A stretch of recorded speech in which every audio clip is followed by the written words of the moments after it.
Chris Avena with another episode of the American Outdoor News Podcast. I am here with Jeff Meyerl from Safari Club International. Jeff, thanks so much for taking the time to speak to us today. I know we have a lot to discuss. Thank you. I appreciate it, Chris. Now, Safari Club International Convention is really right around the corner, and it's kind of become a cornerstone of hunting and conservation and support of all of that. What Yes, makes this year so important? well, this is our fourth year in Nashville, and we are really excited about what our lineup is this year. Our all our numbers have come in really good. Our attendance strength is way up compared to last year, days out. Our entertainment is fantastic. Our auction items are beyond anything we've seen in our history of SCI. So I just think all signs are pointing to a very good convention in a fantastic city of Nashville, which lends itself very well to our demographic of attendees and exhibitors. How has moving the convention to Nashville really changed the landscape of not only the convention, Safari Club International? Well, we started over 50 years ago, and we were never east of the Mississippi until we came to Nashville. Um, it was I won't lie to you, it was a tough decision because to break a tradition of being in Reno and Nashville, or in Reno and Las Vegas all those years, was a change for us. But when we looked at demographics and the hunting population that surrounds Nashville, I mean, you can get to 59% of the population can get to Nashville in a day's drive. Yep. Coming through, and if you take a circle around there, they're all hunting states that are around there. So it allows us more access from our members, and we are a member only convention, and more access from our members from all the different parts of the Midwest, very easily accessible. And Nashville is a super friendly city with incredible amount of hotels right within walking distance of the convention center. So that adds a big plus, the convenience for our exhibitors and our attendees. Yeah, I don't think Nashville's ever going to let you guys leave there. Well, we are booked through 33 right now. So booked through 33 and working on years forward after that, negotiating as we speak. Well, SCI brings a tremendous amount of revenue into Nashville in the few days that you're there for the convention. Yes, and you know what, that has opened so many doors for us in the first year or two in Nashville. We were new to the city. The city was new to us, and we've built relationships there, and not only in the venues, like as you see this year, we will be at Jelly Roll's Goodnight Nashville bar. Yep. We'll be at the Ryman. Those opportunities have opened us up to us because of the quality of our members and exhibitors that come into the city. So it's as well as some of our entertainment. John Pardee is playing at the Ryman for us this year, and it's just become, the relationship has just gelled over the last few years. Little Big Town playing for us on Saturday night. That's going to be a tremendous concert as our finale. So yeah. Yes, I think the combination has worked really well for us. And while we have a large contingency of our membership that comes every year, and then we have some that will come every other year, and then we have ones that are going home and telling them how much fun they had, and they bring their friends the next year. So it works. It's worked very well for SCI. Well, I've been to SCI conventions in Vegas. Believe it or not, this is my first time attending in Nashville. I think you'll see a big change from what you saw in Vegas and Reno. I think the biggest thing I saw is families. We have families, women, kids. They are there because there's something for everybody on our show floor, and you can't you can't do it in a day. If you do it in a day, you're just walking past glancing. It's a large show floor. We have 923 exhibitors, Wow. 1,741 booths. How has the show grown since you moved from Vegas to Nashville? So our attendance has almost doubled since the days of Reno and Nashville, or Reno and Las Vegas, sorry. Um, and also the excitement of our exhibitors and the quality of our exhibitors has increased, and their auction items that they donate generously to us, which funds, all our advocacy programs, have increased exponentially. The quality and the quantity. Well, the auctions have always been a highlight of the event, and you've always had quality hunts and products and whatnot. How does somebody get involved with the auctions? Just walking around the show floor, you the average person might not even think about that. Yes, so we have a day auction every day. In fact, there's 454 items on day auctions Wow. throughout Wednesday, Thursday, Friday, and Saturday. That is located in the ballroom on the entrance floor down towards the Omni, one floor up from when you entrance from the Omni, Uh-huh. and that's every day, generally starting around 11 o'clock, going to till 2 or 3, something like that. And then our evening auctions are every evening. There'll be an auction. There'll be an auction at Jelly Rolls on Wednesday night. There'll be an auction at the Ryman, on the Ryman stage, which will be pretty cool with the Wow. auctioneers on Thursday night, our night of the hunter. And Friday and Saturday night will be at the Music City Center Convention Center ballroom on the fourth floor. So that, plus all of our auctions are online. They're all live right now on online auctions. They're live right now, so you can take a look at them and scroll through them and see what interests you.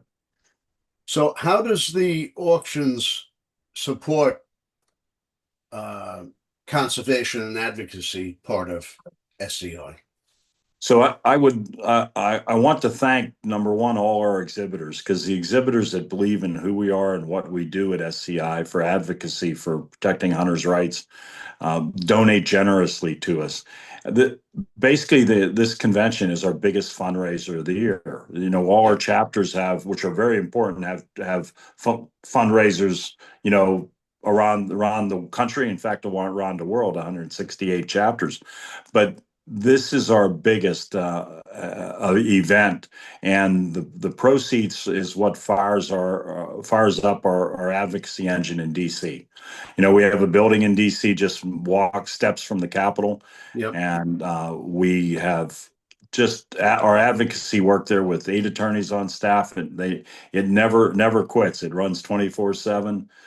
We have what we call lunch and learns there, where we invite congressional staff over to give them our viewpoint on different legislative issues. And we also make it available to congressional people to have fundraisers and to work with them. It's building relationships in DC, which strengthens our advocacy mission. Well, for the people who are not able to attend the auctions or the convention, you're not left out. You could sign on to onlinehuntingauctions.com and still bid on these hunts and rifles and other products that is looking to raise funds for the conservation and advocacy. Absolutely. So, we have artwork, we have firearms, we have jewelry, we have hunts, we have fishing trips. There's just about, I describe it almost as a kid in the candy store, right? You got every Yeah. choice there. And on online auctions, you can go on and register and bookmark the ones that you're interested in and follow through with them. And you can even get notifications when they get, when a bid goes up on once Sure. you're registered. I mean, it's a pretty simple process. And for all of us that love hunting, I just love scrolling through it and seeing what's available out there, and hopefully we bid high. Everybody bids high, and we provide the dollars that we need to keep hunting for future generations. Well, I've been working with Dinesh at online hunting auctions for a very long time, and I know what kind of operation he runs. And these auctions always run so smooth.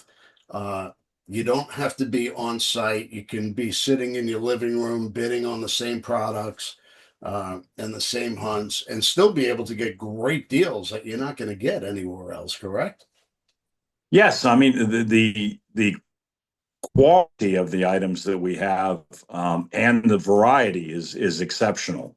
I mean, if you look, I'll just pick one like the Saturday Day auction. There's 115 items on auction, Wow. and they're all interesting stuff. You know, if not for anything else, I look at it myself just to get a sense of where the hunting world is, right? What's Yeah. available out there, and although I've been fortunate enough to hunt quite a few places in the world, it's a way to keep up with what's going on in the hunting world. Well, what people got to keep in mind, they're not just U.S. hunts. They're not just elk hunts, deer hunts, bear hunts. You could hunt anywhere in the world by bidding on some of these hunts. You could hunt Kazakhstan, Spain, Africa, um, anywhere, Macedonia. There's hunts donated from all over the world for every type of animal, every species. So if you're looking to hunt a Grand Slam, by all means, sign on to the online hunting auctions. Take a look what's there. Yes, we have every continent except Antarctica. Little too cold for me. I'm in Antarctica right now at 8 degrees. Yes, yes, exactly. So, how does the auctions equate to real time benefit to hunters and conservation? So SCI's convention in Nashville is the largest marketplace for hunters in the world. So it's the tie-in and the combination of the exhibitors working with SCI through their donations, and SCI bringing buyers to our convention, our members as a Yeah, member only convention, bringing buyers to convention works excellent in providing the funds that we need to support our mission of hunting and sustainable use conservation, yeah. protecting the hunting. And from my personal standpoint, my reason for what I do with SCI is simply to protect hunting for my children and my grandchildren. I want them to have the same opportunities that I've had. And just pretty simple statement, but it takes work to achieve that, in this changing world, as we all know. Well, that's why mentorship is such a big part of what we do. Introducing family, your children, your cousins' kids to the outdoors, or take your neighbor's kid, to just introduce somebody to the outdoors.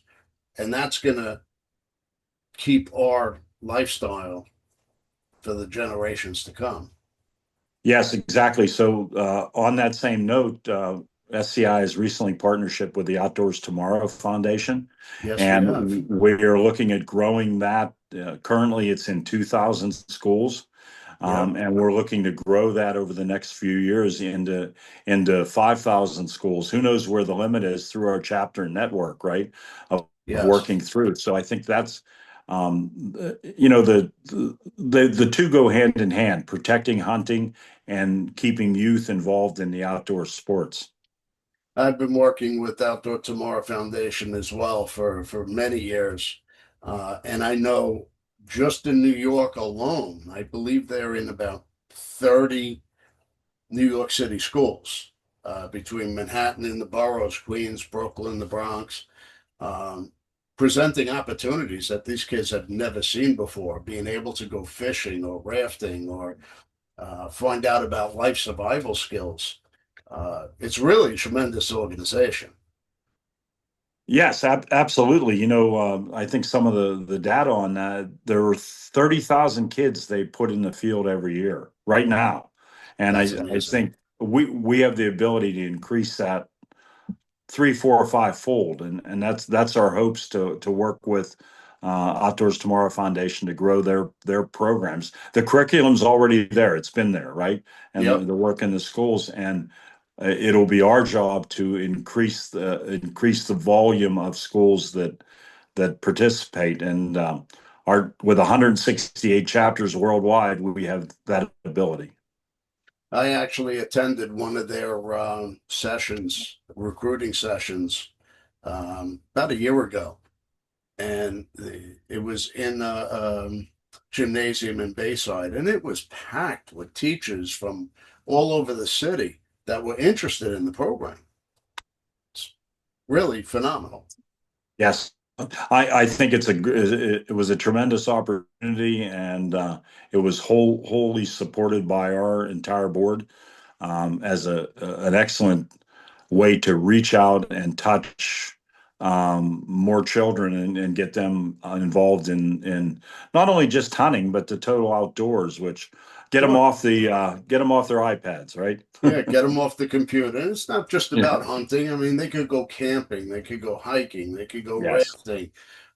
It's all part of what we do. 100%, 100%. You mentioned before coming to Nashville this year. I think that's what you'll see. You see there's so much of interest to children and on the convention show floor, from all the taxidermy mounts, the displays that are there, and our seminars that we have that are involved. We have a special mix and mingle for youth that'll be there, and another one for women in hunting, women go hunting. Yep. And I think those things all add to the excitement of the convention. Well, I know this convention generates a ton of money for the organization for advocacy, but in today's ever-changing landscape, um, what are the most critical battles in advocacy that SCI is fighting for in conservation and hunting? So there's a couple of them. One is keeping public land open to hunting. Yeah. Another one is importation of trophies. That's important. That is a battle we fight. The other ones are specific species like the uh, Louisiana black bear, the Florida black bear, the New Jersey Yeah. black bear that SCI has worked on. And just recently in my home state of Pennsylvania, although it took many, Sunday many hunting. years, we got Sunday hunting in. Yes, That's huge. absolutely, absolutely. We're one of the last few states to do that, and it was a Yeah. long push to get that through. But we stayed with it, and relationships kept working relationships, Yeah. and eventually got it. And I actually hunted on Sunday with my grandson, and two other father and sons that down in Washington County this year, and the two of the three shot their first animal ever in deer season. So That's it was a great. pretty credible experience to be with them. It's like reliving your first deer for the first time all over again. 100%. Yeah, I actually guide in Pennsylvania every now and then, and not being able to hunt on Sundays was a big thing. But you Sure. know, With kids have all their sports, and Saturday's a busy day, and you're not gonna. I know as a kid, my father would take me up to Potter County for deer season. We'd leave Friday night and come back Sunday. We'd hunt all day Saturday. Kids don't have that opportunity as much anymore, and I think with Sunday hunting, it gives you one more option. You can hunt that Sunday morning, right, or Sunday till yeah. lunchtime, and then drive home. Well, I remember when we didn't have Sunday hunting in New York. Our season always opened on a Monday, which means we'd have to take off work or think of some excuse to call in sick for a few days. Yes. It's funny here I live in a little community, Morris, Pennsylvania, and our school still has the first Monday of deer season is still off. So we're the traditionalists here that have kept that Monday off. Yeah, it's owning my own magazine and podcast. I have a computer. I could do it from anywhere. So I'm a little more fortunate than most, but Yeah, yes. I get it though. But looking ahead, how do SCI members as well as regular outdoorsmen um, support the mission beyond just going to the convention? So beyond that, number one, I say join and be a member of SCI. We fight for all hunters' rights. The safari name sort of confuses people a little bit, and they think Yeah. we're all African big game hunters, but we're general hunters. My favorite thing is whitetail deer hunting. Whitetail deer hunting is amazing to me. I just Yep. enjoy it. I hunt in Saskatchewan, Ohio, Pennsylvania, and running through. So I guess my point is that join SCI, go to a chapter event. There's chapter events all around you. It's not within a couple hours of drive. Anybody's got a chapter event around them in the United States. Go Yep. see it. There's some of the most unique banquets there are that you can go to. And if you're aspiring to hunt anything internationally or even in the Western states, the United States, you have contacts there within those organizations that will give you ideas, give you a referral system type thing, and you're with like-minded people that want to talk hunting, right? And that you can sit down and they're the friendliest people ever. You go to the banquets and you make instant friends. It's funny. People don't realize just how large an organization Safari Club International is. For somebody who bids on a hunt and they've never traveled for a hunt before, they can actually call SCI, and there's people to speak to tell you exactly what you need to do, what you need to bring. If you're getting on a plane with a firearm or a bow, or there's somebody that could walk you through the entire process of going on a destination hunt. That Absolutely. Barbara Cron with the Hunter Information Service is there to help and to guide you each step of the way if you have questions. We also our magazines, our Safari Times, Safari magazines, periodically we have articles that discuss stuff like that. mhm. At convention, there's a seminar for the first time Africa hunter, or how to work on the draw odds in the Western states, or meet Jim Shockey, or there's that's all available there. Mhm. And I will tell you also, this year for the first time, Steve Ranella, the meat eater, will be at convention and has Sure. the seminar. So it's we are growing in our influence, but that also allows us to provide more for our membership. That's funny you mentioned that because that's another bonus to going to attend the Safari Club International Convention. You never know who's going to be walking around the floor. Your favorite host from your favorite hunting show will be there. Melissa Bachman is always there. Jim Shockey, um, Christy Lee Cook, everybody's there. Plus, you might bump into Jelly Roll. You might bump into Kid Rock. There's a lot of famous people that enjoy the outdoors that show up at these shows that you just might have the opportunity to bump into. And you know when you talk hunting with somebody, they're not famous. They're just like you and me. They want to talk about their hunts just like we do. Yeah, we say you'll never know till you go, and that also leads to who you may run into, because politicians too are there. We have our awards on Friday night, our advocacy night. Um, I know the Minister of Tourism from Zambia will be there that evening. So we reach out across the whole part of the world. Donald Trump Jr. has been there in the past. Yep. Um, we hear he's going to be here this year. Their schedules are busier than ours sometimes, and they make time for us. So and we appreciate that. Well, Donald Jr. is a huge hunter. He's a big supporter of not just SCI, but many non-for-profit outdoor organizations. He has an auction item on Friday night that he will hunt that he will be attending with Keegan McCarthy. So Okay. yeah. Well, there's something for everybody. It's it's a convention and an event that you don't want to miss. It's the February 17th through the 22nd. That's correct. So it starts with our Beretta night, the Foundations banquet on Tuesday night. On Wednesday night is the Weatherby dinner, as well as Goodnight Nashville Jelly Rolls Bar that SCI has bought out the entire bar. It's a private event for SCI members. And then Thursday night is the night at the Ryman with John Pardee is the main. It's um, a typical Nashville music show with 6 or 7 performers, but John Pardee is the main one. And then Friday night is our advocacy night. Nick Munt from Bone Collector is emceeing it. Nick Freitas, the Virginia delegate, is speaking, and there'll be yacht rock after as the entertainment. And then Saturday night is Little Big Town, and that'll be our grand finale. Awesome. All right. So, and I want to mention too, Grand Slam Ovis, one of our partners, is Sunday night also. Is Sunday's their event at the Nashville Convention Center, and Larry the Cable Guy is their entertainment on Saturday night.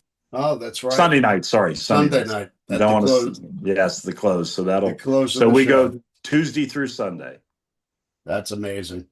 All right. Well, if you have not bought tickets and you have not attended, you need more information, go to safariclub.org. You can find out everything you need on the Safari Club International website. And again, if you have not subscribed to the American Outdoor News Podcast, hit that subscribe button now. And we'll see you all again next week. Thank you, Chris. We love our children. We protect them. We guide them. We prepare them for life in the world. With all that we do, from deep in our hearts, we cannot control all things. Life-threatening illnesses and disabilities affect far too many of our children each year. While we cannot change the circumstance, we can make dreams come true. Dreams to provide hope, to provide spiritual healing and strength, to provide moments of happiness and relief in the hardest of times. We can give a glimmer of light and hope in a time of darkness and despair. Join huntofalifetime.org to help make dreams come true, to provide hope for children with life-threatening illnesses and disabilities. Hunt of a Lifetime is a nonprofit organization fulfilling dreams for hunting and fishing trips to youth 21 and under with life-threatening illnesses and disabilities. Visit huntofalifetime.org to learn how you can make a difference.